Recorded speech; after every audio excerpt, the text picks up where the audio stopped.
Recebendo ao vivo aqui no estúdio a presidente do Partido dos Trabalhadores no Piauí, Regina Souza. Boa tarde, presidente. Boa tarde, Amadeu. Boa tarde, Ali. Boa tarde. Obrigado pela presença.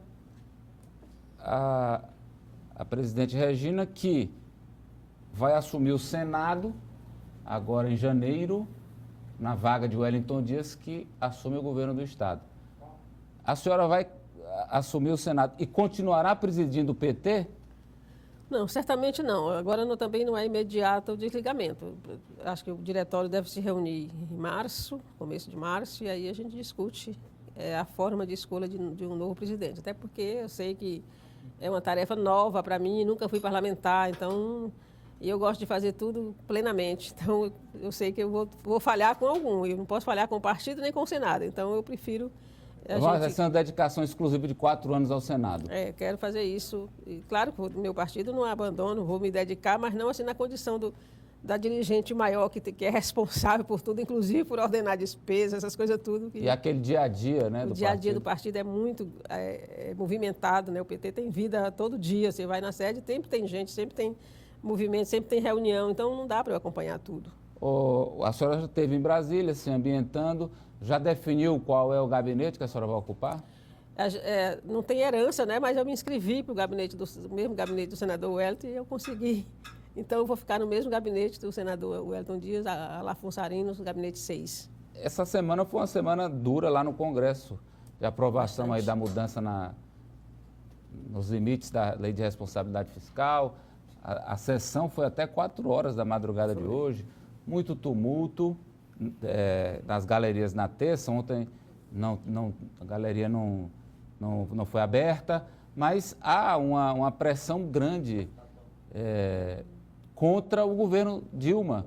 E olha que ela foi reeleita em outubro e o novo mandato começa em janeiro, mas já hoje a pressão é grande de vários setores aí da oposição, inclusive do senador Aécio, que foi candidato à presidência, e até pedindo o impeachment da presidente Dilma. Como é que a senhora vê esse tipo de movimento? Bom, eu acho que é movimento de quem não se conforma com a derrota, né? Então, acho que perdeu a eleição, estão querendo um terceiro turno, né? Isso virou moda ultimamente, né? Querer ganhar no tapetão, como a gente diz, mas eu acho que incitar, como aquela que foi verdadeira incitação a baderna que eles fizeram no Senado anteontem. Quer dizer, antigamente, baderneira era o PT, porque a gente fazia manifestações, era na porta, a gente não invadia as coisas daquele jeito ali, não. A gente já sabia que isso ia acontecer, já era previsível, né? O PT está se preparando para retornar às ruas também com as nossas bandeiras para contrapor o que estão fazendo aí nessa história de impeachment da Dilma. Você vê que hoje eu vi umas notícias que eu fiquei assim, estarrecidas. Agora, o dinheiro que entra na conta normal passa pela conta do partido, é gasto, presta-se conta também, agora é suspeito. Então, e só as contas do PT, ninguém fala em outras contas. Então, quer dizer, a gente percebe exatamente um desejo assim de exterminar o PT, mas não vão conseguir, não.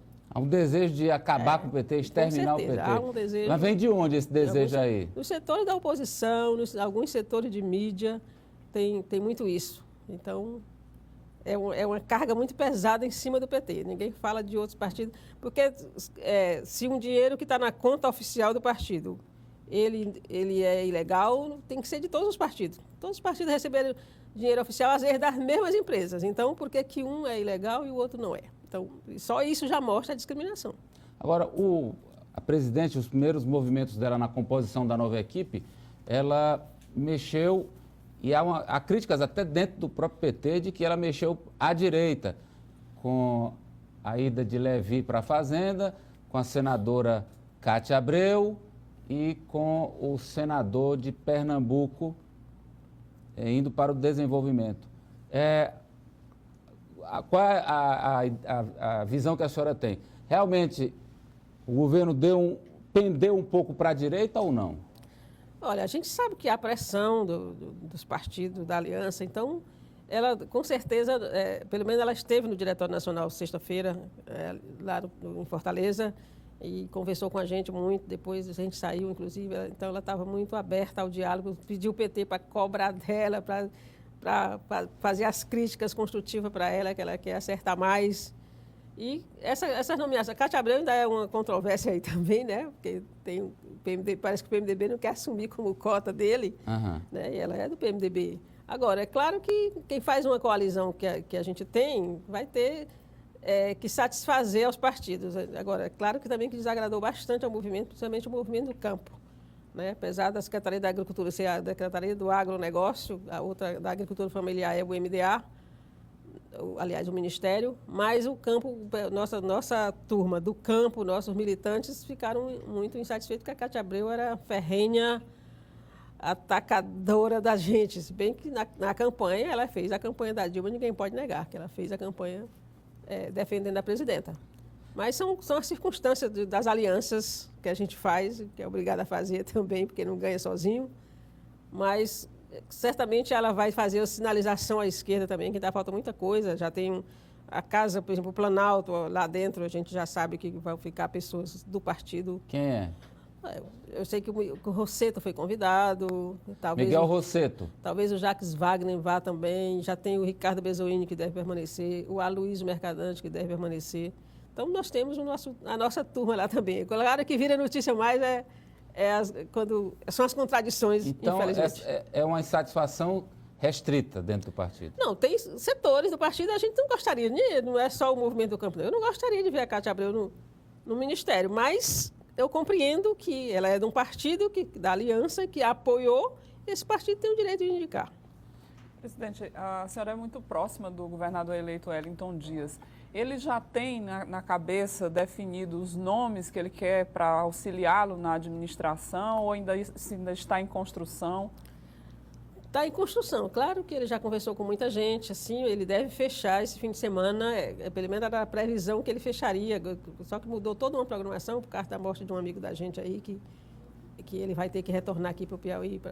Mas ele deve fechar até o dia 15, ele garantiu que ele está fazendo todo um tabuleiro assim, montando, e ele deve anunciar, porque logo depois é Natal, né? Então, eu acredito... tão difícil montar como está sendo para presidente Dilma? Com certeza. Agora, só que ele teve menos pressão, então ele se dá o luxo de ficar ainda fechado, né? Então, anunciou oficialmente o Lima na agricultura. Porque, graças a Deus, aqui a pressão é menor, ele conversa com os partidos não ficam vazando notícias, essas coisas todas, né?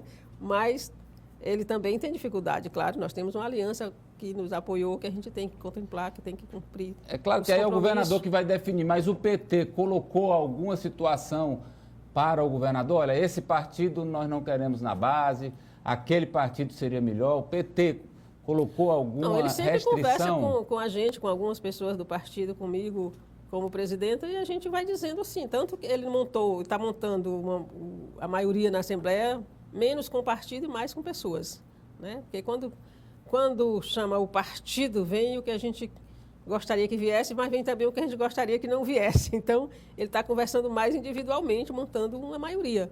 E também o setor do desenvolvimento rural, por exemplo, foi uma coisa que nós dissemos, olha, essa aí a gente não pode cometer o erro de novo entregar para outros partidos, porque a nossa base, né, rural, que é o nascedouro do PT, ficou muito descontente no governo anterior. Então, a gente tem que... E aí, tanto que ele primeiro governo Wellington Dias. Tanto que ele já anunciou, do governo Wellington Dias, aliás, metade do primeiro governo para o segundo, ele mudou, botou outro partido conduzindo e o nosso pessoal da base... Que era o PMDB? Não, era o Wilson Martins. Ah, o PSB. Era. Então, quer dizer, o nosso pessoal da nossa base rural não ficou muito satisfeito e agora a gente conversou de essa secretaria deve ser para a gente dar um sinal para a nossa base de fazer as pazes com a nossa base no campo, que é uma secretaria importante para o pessoal do campo. Agora, a senhora falou aí que a busca da conversa, do acordo com parlamentares e não com os partidos. O partido em si.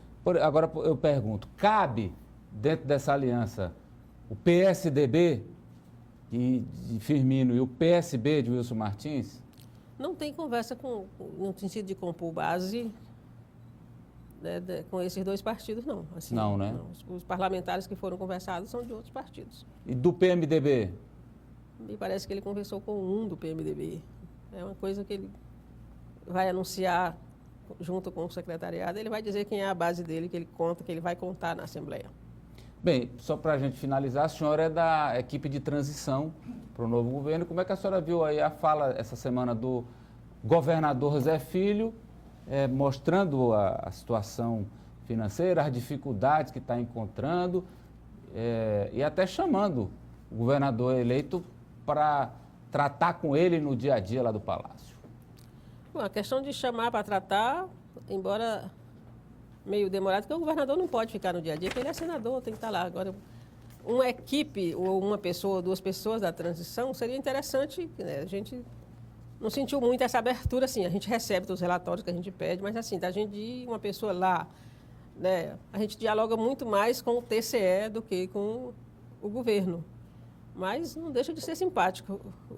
Esse reajuste aí comporta para o governador ainda para o mês de dezembro? Olha, a não sei que tenha acontecido um milagre assim, porque se não é a gente que diz, é o TCE que... Se um Estado está enquadrado na questão da responsabilidade fiscal, da folha de pessoal, que a responsabilidade fiscal não é só pessoal, mas o item mais importante, mais cobrado é o item pessoal. Então, se ele está enquadrado ali, que extrapolou acima dos 50%, e o limite é 47%, o prudencial. E o ideal é ficar na meta de 46,5%, que é o que todo mundo busca. Então, como é que ele conseguiu esse dinheiro, assim, de repente, para reajustar? Porque é proibido fazer isso, né? Não é a gente que está proibindo, né? É proibido, infelizmente. Tenho respeito pelas categorias, compreendo. Aí ele falou que conseguiu economizar 10 milhões, mas 10 milhões, o reajuste não é questão de 10 milhões. Você multiplica por 13, né? E você multiplica, ainda coloca os encargos em torno de 23%, 25%. Então, esse cálculo eu tenho a impressão que não fecha no orçamento do Estado. Quero agradecê-la pela presença com a gente hoje aqui. Muito obrigado. Obrigada.